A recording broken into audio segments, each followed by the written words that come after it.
Japan, the ideal utopia.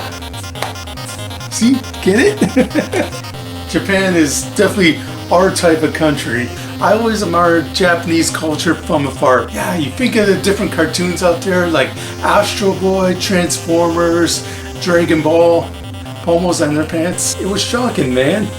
I'm a TurboGrafx-16 collector and I just gotta catch them all. I don't think of Japanese being space invaders, no. It's a country that loves big giant robots and of course, giant fighting rubber monsters or kaiju. I just love Japanese culture. It's awesome. I have Goemon here.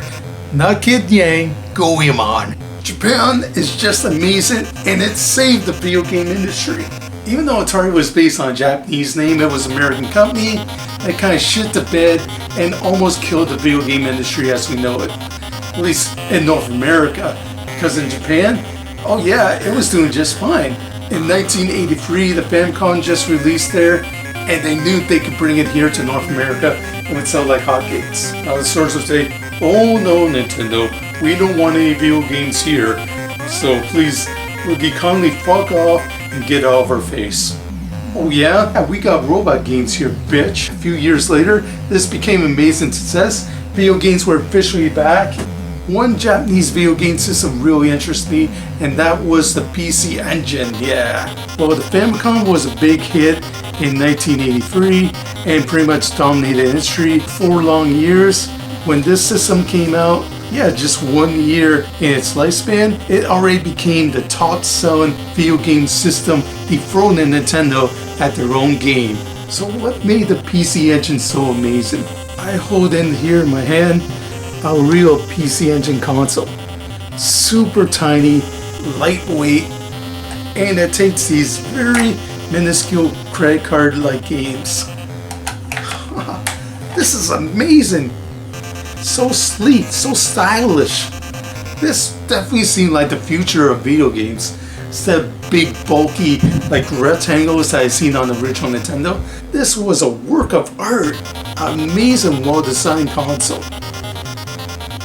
Yeah, and you compare the specs to like original Famicom, this absolutely kills it. It was taking Japan by storm. They knew they had a big hit on their hands, and they said, hey, why don't we bring this to North America? That seems like a brilliant idea. We're killing it in Japan. We're going to kill it in the United States and Canada too, but who cares about that? So this is the PC Engine here in North America, rebranded as the TurboGrafx-16. Now, that's kind of a cool name. I liked it back then, but wasn't the original CPU in this one originally just an 8-bit system? Yeah, so why did they call this TurboGrafx-16? This can go anywhere in your house. It's amazing. For this, the problem is, yeah, I think in the NEC focus groups they said bigger is better. You know, they don't want it looking too much like a toy, so we got made the TurboGrafx-16 much bigger than the PC Engine. Yeah, and also why change the name too? PC Engine I thought was a very good name. Okay, PC is a little bit confusing because it's not a personal computer, no. Because I still like that name, Engine. Your system is just going to be powerful as a Steven locomotive, yeah. It's a cool name. But yeah, I guess TurboGrafx-16 ain't so bad here. Yeah, so look at it, it's practically like 3 times the size of a PC Engine. It has this weird thing on the back that makes it even bigger. That is such an ugly design, and it's just not a color thing either, because in Japan, if you didn't like this design, you could easily get one that's black, called a CoreGraph. You can get one that's gray, called a CoreGraph 2. You can even get one that kind of looks like a Shuttlegraph. But NEC thought, okay, we changed the design. This is going to be perfect for Americans. They're going to love it. And we've renamed it the TurboGrafx-16 just to show you, yeah, this is a next generation console. It's TurboGrafx-16. It's a real 16-bit system. Really, it is. You already knew that this system was obsolete because in 1989, NEC also released this. You spent $300 on a new 16-bit TurboGrafx-16. Well, in Japan, they just released a brand new TurboGrafx with the game Battle Ace sold separately. This $400 console, oh my god. So yeah, that was a nice kick in the teeth. Still, yeah, the TurboGrafx-16 had a lot of games for it, and there was just one here on TurboGrafx. But don't worry, NEC is going to make sure that they give you nothing but the best, and the TurboGrafx is going to be their next big hit. Yeah! More on that later. Now, one cool thing about the TurboGrafx-16 is that they gave you a free game, and that game was none other than Keith Courage and Alpha Zones. Yeah! It's Keith Courage versus Alter Beast. So you're thinking, who the hell is Keith Courage? But here in North America, they rebranded it, so you wonder what the hell is going on here. Why is a corporation called Nice find a corporation called Bads? You're just being introduced to this character, 1989. Really know nothing about them. His game's kind of average. At least in Japan, it was based on the popular Japanese anime at the time. That makes much more sense in Japan, and definitely less sense here in North America. NEC and Hudson of Japan realized they need some popular Japanese IPs to go with their games. There's games based on Waterloo, Kyo-Chen and Ken-Chen, Doraemon, Hudson Soft, and NEC, they knew how to cater to their Japanese market. So what did NEC of America do when they ported the games over here to North America? Nothing. Kyo-Chen and Ken-Chen became JJ and Jeff, which is based on nothing. And what happened to Doraemon? Yeah, that got turned into Raider Mates. The most generic name you could possibly think of. So yeah, that was the problem with NEC, is that they were kind of restricted what they can bring over here. Konami made actually a lot of games here for the PC Engine. Some great ones like Proteus. Here's Gradius. Some would argue, yeah, that this version actually is better than the 1985 arcade game. Amazing port. Yet sadly, we got no Konami games over here. Why is that?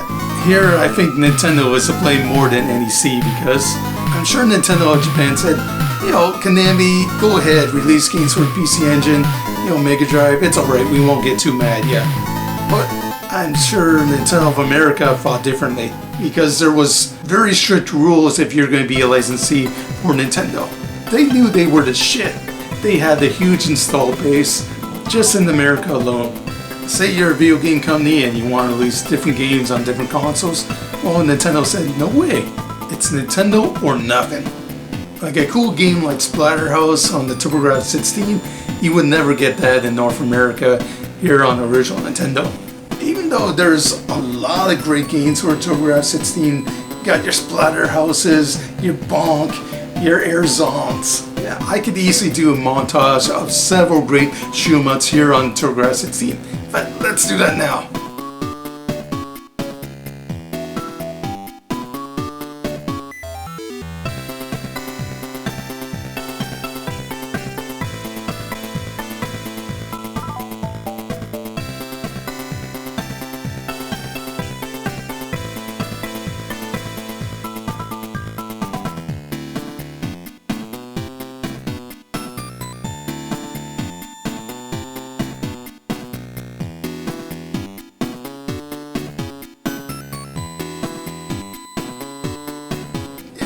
Rockin'. Let's do another montage here of some of the Western shit that you can get exclusively here on the TurboGrafx-16. Oh yeah!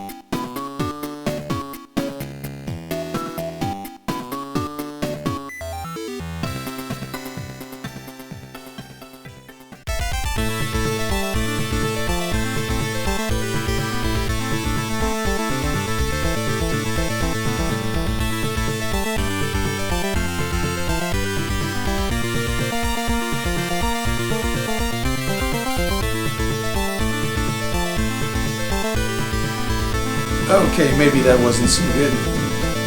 Well, there are a few good Western-made games, like Beyond Shellgate. I thought that one was awesome. Tailspin, I could take it or leave it. What? Yeah, there's quite a few duds here. Think of the different cool things in the 1980s and 90s, like Batman the movie, Die Hard. Who doesn't like Knight Rider? Those are just a few popular franchises off the top of my head that were popular here in the United States and Canada. Believe it or not, yeah, there was a Batman game only released in Japan. Yeah, and here's Knight Rider Special, only released in Japan. Urgh. They got nearly 700 different games for the PC Engine on both cards and CDs. Well, we got somewhere around 130, yeah, give or take. So that's a big question out there. How did it fail? The TurboGrafx-16 is awesome. Well, there's this feud going on right now between two popular YouTubers, Shmups Junkie and Creative Cat Productions. He did a cool video where he explained how a father would like a new gaming system, but he can't get original Nintendo. There's two new available systems, Sega Genesis, the TurboGrafx-16 on the market, and he asked the clerk, saying, "Hey young man, what video game system can I get for my son right now? I can't get original Nintendo because there are a bunch of assholes." The kid would say, "Well, mister, we have a Sega Genesis, which is a full 16-bit system, and we also have the new TurboGrafx-16, which has a cool library of games. Now, both systems look very interesting. Which one should I choose?" Now, with the TurboGrafx-16, it's a great system, but yeah, there are a lot of accessories for it. Say if you want video out, you gotta get this adapter. Say if you want multiplayer games over 2 players, you gotta get multi-tap. Say if you want better controllers, you gotta get, a turbo stick here. Or say if you want CD technology, the future, you gotta spend about $400, $600 on a turbo CD. For me, that's overwhelming. Maybe I'll just pick the Sega Genesis here. Said, okay, do you want? It's your money. And I thought that was a pretty good argument. I love CCP's video. I thought it was very informative, lots of information. How can you hate it? It was amazing. Yeah, Shmups Junkie is another popular YouTuber who also loves the TurboGrafx-16. But in his video, he kind of shoved that theory aside, saying, no CCP. The real issue why the TurboGrafx-16 failed is because of Sega. But then, just as his first video ends, and he starts to segue to the second, he references our video about the TurboGrafx-16 once again.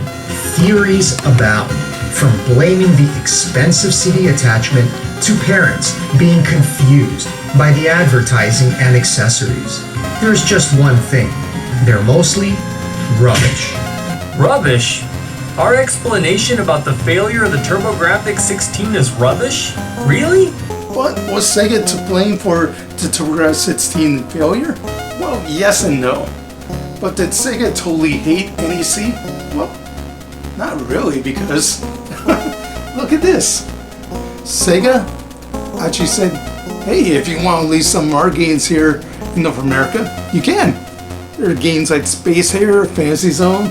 Some of the Wonder Boy games came out over here. Although, it wasn't really called Wonder Boy here in North America. But still, that whole theory that Sega was the main reason behind the failure of the TurboGrafx-16, that couldn't really be further from the truth, because Sega and NEC, they were kind of buddies.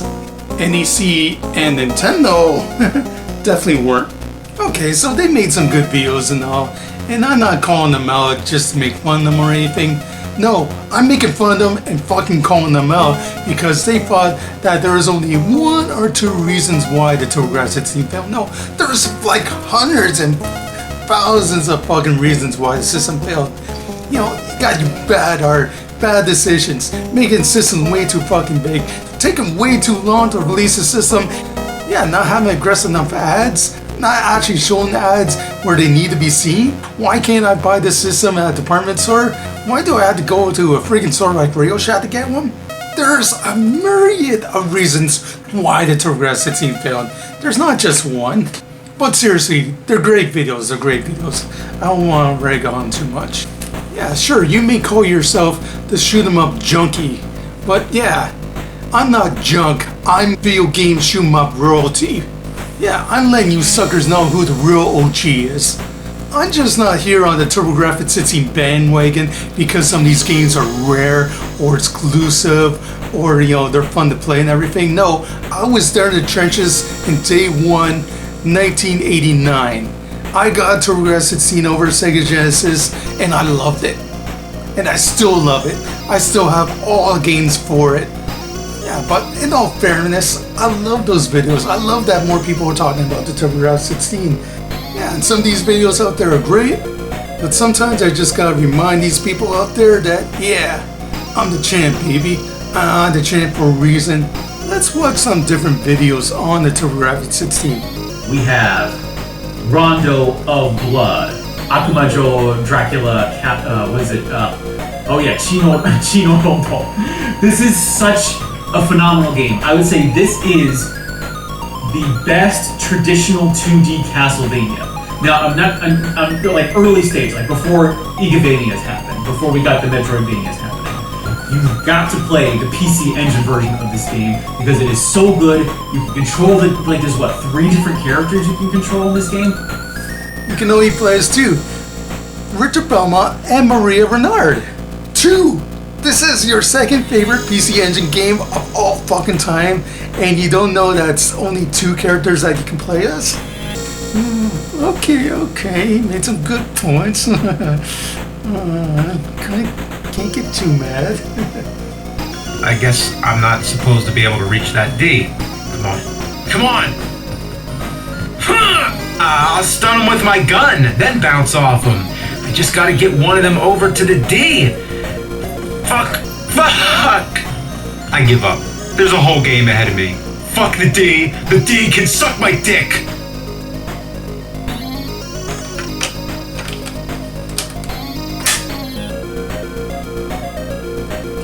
And hop. There you go.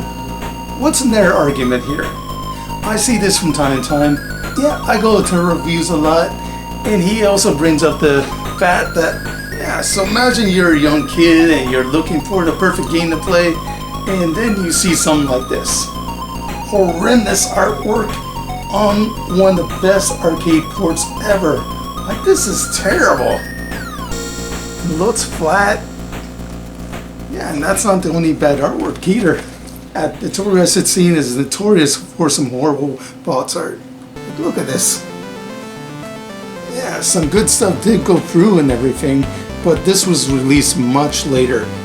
Yeah, these games were both released out in 1992. You know, when the TurboGrafx-16 was pretty much kicking the bucket. That's embarrassing. Oh yeah, and look at these credit cards too. Now, I love the fun size of these games, but in Japan, you would actually get some cover art on here. Here in North America, we just got a born title and the logo. Nice way to make your system look cheap, NEC. Good job.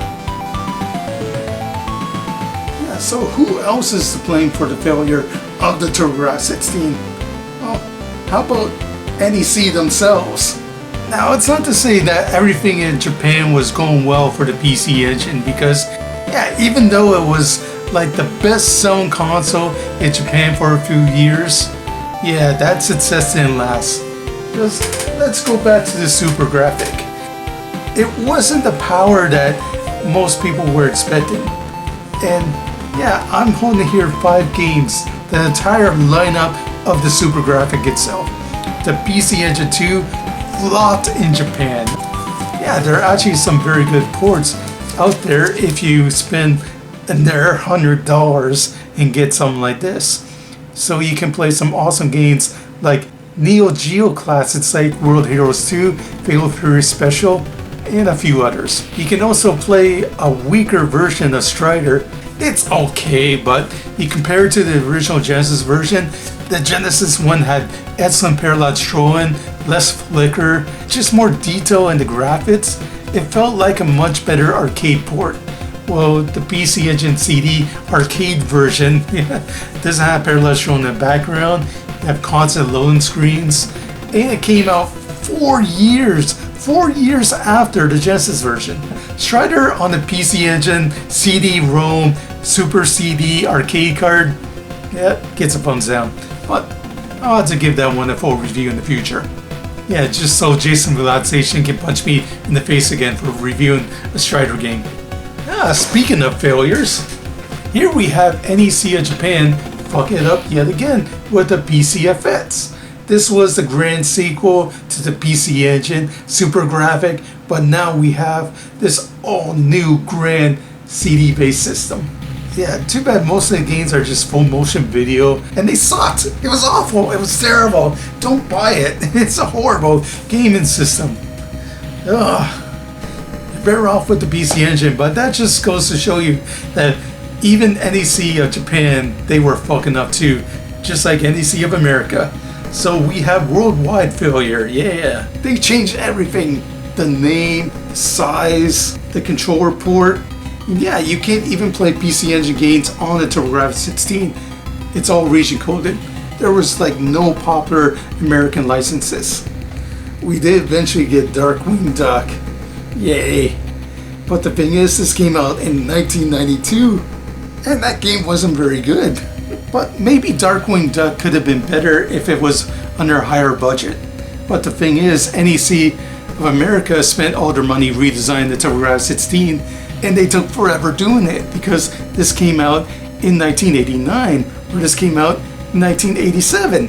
That's 2 years. 2 years they wasted redesigning this thing, and they redesigned it for nothing. Because, yeah, Americans thought this looked ugly. Just with the PC Engine, you plug it in, you're good to go. But with this thing, you gotta open it up. No, do it from the other side. And there. You know what NEC should have done? Instead of making 750,000 consoles of this, why not release versions of the PC Engine here in North America? You know, get rid of this stupid thing and just make it black, call it the Turbo Engine, and you would save yourself tons of money and give people more choice. Now, normally bigger would be better.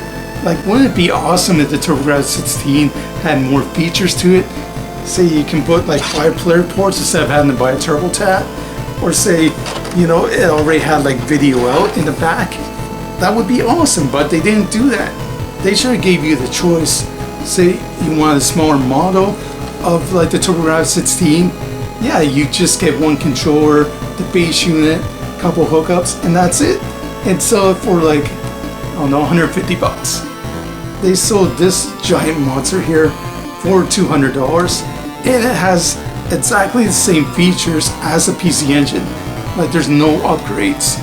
Even though I love this system, I just see so much wasted potential. To get composite video on this, you have to buy a separate adapter, so you gotta spend even more money. To get multiplayers on this thing, you gotta spend more money. If you want those amazing CD games, you gotta spend a lot more money. Now, I will give a lot of praise for TurboGrafx-16.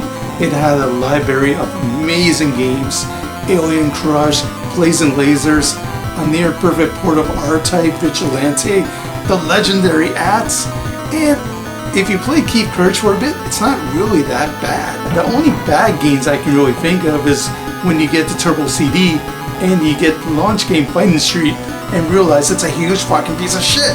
Okay, so I can think of 4 reasons why the TurboGrafx-16 failed. First, there's a CCP's reason of confused parents not understanding what the machine was all about, which makes a lot of sense. Yeah, and Shmups Junkie, he also made a lot of good points how Sega had some great, overly aggressive ads that really suck it to both Nintendo and NEC here. And yeah, it's a shame that NEC couldn't get some of the big licensees out there like Electronic Arts. It would have been amazing to have like an early version of John Madden Football for the TurboGrafx-16 instead of having to wait for the Turbo CD version. Yeah, the Turbo Duo version came out in 1993. They already found the TurboGrafx-16 face down in the woods by that point. Ugh. And number 3, the reason why the TurboGrafx-16 failed is that horrendous, horrible box art. Yeah, you just gotta look at a few covers and realize what the hell were they thinking. Yeah, number 4, why did the TurboGrafx-16 fail? Well, NEC just didn't know what the hell they were doing. Because I would go to like different stores like Radio Shack and Toys R Us and find the TurboGrafx-16 there. But if I wanted to go like to main department store like a Kmart, Zellers, Target or something like that, no way you would find the TurboGrafx-16, or it would be very, very difficult because unfortunately NEC, they didn't know how to market the TurboGrafx-16, and it wasn't in a few key areas. There's a reason why you don't see people like the Game Historian cover games in the TurboGrafx-16. It's because many popular YouTubers, I bet they even had it or even heard about the system. That's how obscure it got. I was like the same thing with the Panasonic 3DO and Atari Jaguar. So there are 4 reasons why the TurboGrafx-16 failed. Yeah, and that brings me to part 5 here, why the TurboGrafx-16 failed, because what was the main reason? Well, all of the above. It was a combination of NEC not knowing what they're doing, aggressive Sega ads, some terrible box art and promotion, and yeah, confused parents sticking with what they know. They know Nintendo, they know a little bit about Sega, and those are just some of the reasons why the TurboGrafx-16 failed here in North America. But does that mean you should totally avoid it? No! This is a great system, very underrated. Shmups Junkie, Creative Cat Productions, they make great videos on the subject. There's other YouTubers like Spider1A, of course, Player One Start, Patty and Spunk, he did a great video showcasing the TurboGrafx-16. Even James, when he reviewed Darkwing Duck, I thought that was awesome. And just like his review of Fun Street, I hope he reviews more TurboGrafx-16 games in the future. I know it gets a bad rap, and yes, they made a lot of mistakes, but there's so much goodness for the TurboGrafx-16. So many hidden underrated gems, so many awesome shooters, cool RPGs. You can attach different units onto it. You can't find TurboGrafx-16. Get the TurboGrafx-16 Mini while you can. If you buy these different games on your own, it's going to be like $1,000. And you only have 94 card games to collect for. It's amazing. You gotta catch them all. Woohoo! I got China Warrior. And that's it for me. This is Arizona, World Heavyweight Champion. Recommend some TurboGrafx-16 to you. See if you can dethrone the champ. Over and out.